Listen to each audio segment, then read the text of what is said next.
Hey guys, my name is Esmeralda Chombo Soto, yes, the girl with the weird last name. Today I will be presenting to you my artist research video presentation. Here we have the famous sculpture Lipstick Ascending on Caterpillar Tracks, which was constructed by the sculptor Claes Oldenburg around 1969 through 1974. It is made out of corten steel, aluminum, cast resin, and painted with polyurethane enamel, located on the Yale University of Connecticut. Oldenburg was born in Stockholm, Sweden in 1929 and settled with his family in Chicago in 1936. He was a Swedish-born American pop art sculptor who is now best known for his giant soft sculptures of everyday objects. The monument is seen with a gold-colored tube of orange lipstick in which the lipstick is shown ascending from the top of the tube, mounted onto a largely steel base that was equipped with rust-colored caterpillar treads. The form of the sculpture was suggested by a long orange balloon the artist saw fluttering from a car parked near his site. It incorporates female and male forms. This was the era of free love represented in the upright phallic lipstick form. In 1969, America was directly involved to the Vietnam War against the USSR. It was also where consumerism was at its height and was really creating deep ramifications within American society. Along with this consumerism came the created concepts of wealth and beauty, which were both measured by physical and material means.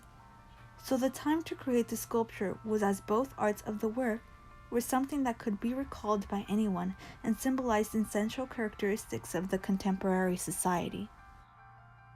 The sculpture is made up of two main parts. The first one is the lipstick.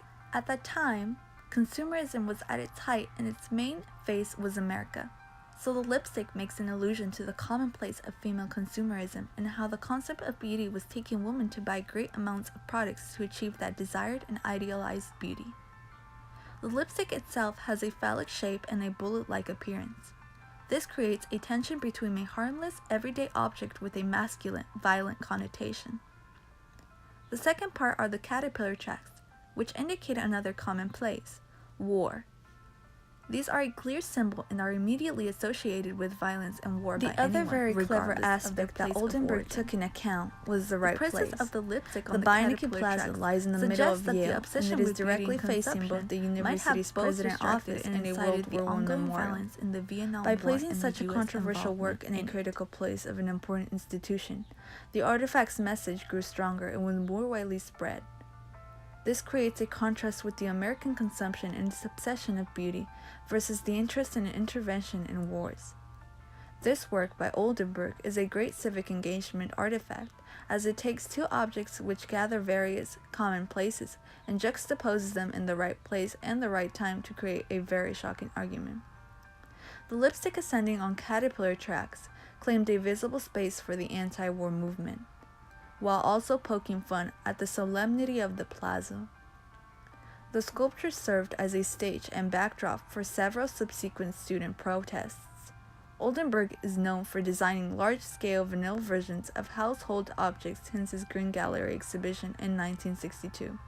Some works the artist is recognized for is the sculpture Spoon Bridge and Cherry, made in 1988, located in Minneapolis, and the Dropped Cone made in 201, located in Germany. Switching up into our second piece of work, we have the bandolier bag. The bandolier bag was made by the Lenape, a Delaware tribe from the eastern woodlands in 1850, manufactured out of beadwork on leather and now located at the Metropolitan Museum of Art. The bandolier bag was most likely made by a Lenape artist, who were part of the Delaware tribe or First Nation, who lived along the Delaware River and parts of what is today New York State. While men most commonly wore these bags, women created them. It is decorated with seed bead embroidery and trimmed with silk ribbon.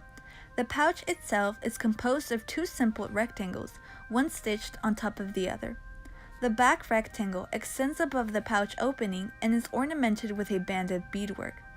The abstract geometric designs are very carefully outlined with tiny white beads, decorated with silk ribbons.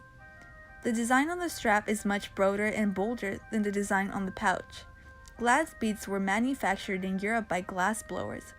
They stretched thin bubbles of molten colored glass into thin hollow strands, cut them into tiny segments, and polished them in tumbles, filled with sand and other abrasives. Beads were sized by number. At the factories, beads of the same size and color were strung on durable threads and crafted in barrels for transport. It is possible that the contrasting colors represent the celestial sky and underworld realms. The abstracted designs on the sash may also be read in relation to the cosmos because they branch into 4 directions, which might relate to the 4 cardinal directions: north, south, east, and west, and the division of the terrestrial realm into 4 quadrants. Due to events and laws like the Indian Removal Act of 1830, the Lenape were forcibly removed from these ancestral lands and relocated to areas of Oklahoma, Wisconsin, Ontario, and Canada. Despite these traumatic relocations, tribes like the Lenape continued to create objects as they had in ancestral lands. Bandolier bags are one example of this continued artistic production. The Indian tribes maintained a social and political independence. In the subsequent subjection of the native peoples, and despite the white man's refusal to recognize the basic rights of Indians, much of the artistic creativity of the native woman was motivated by their efforts to maintain and revitalize their Indian identity. By the 1830s, Delaware Indians were living in Missouri, Arkansas, and Texas, but the main body of the tribe had settled into Kansas. 2 centuries of border warfare and forced removals had obliterated many of their traditional customs, undermined their social unity, and caused widespread demoralization. Delaware shot pouches into colorful bandolier bags, starting from about 1830 when the Delawares witnessed the arrival of thousands of Indians forcibly removed from the southeast. By the 1800s, the Indians in the eastern part of the country had been engaged in trade with Europeans for over 200 years. Wool and cotton fabrics had to a large extent replaced deerskin for garments. Beads, silk ribbons, and the acquaintance with colonial folk art were stimulating new ideas and new techniques of ornamentation, and were to have a profound effect on the arts of the native people. The bandolier bag helped to express group identities and social status. In contrast to their native prototypes, these spectacular bandolier bags serve no practical purpose. Primarily worn by the men on festive occasions, this apparel earned prestige for the women's artists. Large numbers of these bags have survived, indicating their once great popularity. Unfortunately, only very few of these bags have any recorded history, making it difficult to identify tribal styles. Bandolier bags did not have a pocket, but were intended to complement men's ceremonial outfits. Men even wore more than one bag on an occasion, dressing themselves in a rainbow of colors and patterns. Even those bags with pockets weren't necessarily always used to hold objects. The Lenape were known for their unique crafts and their resemblant embroidered tracecloth they made. Some works the Lenape are recognized for are the Seminole Counselor coat made around 1900 located in Florida and the Anishinaabe hood made around 1860 to 1888 located in Canada.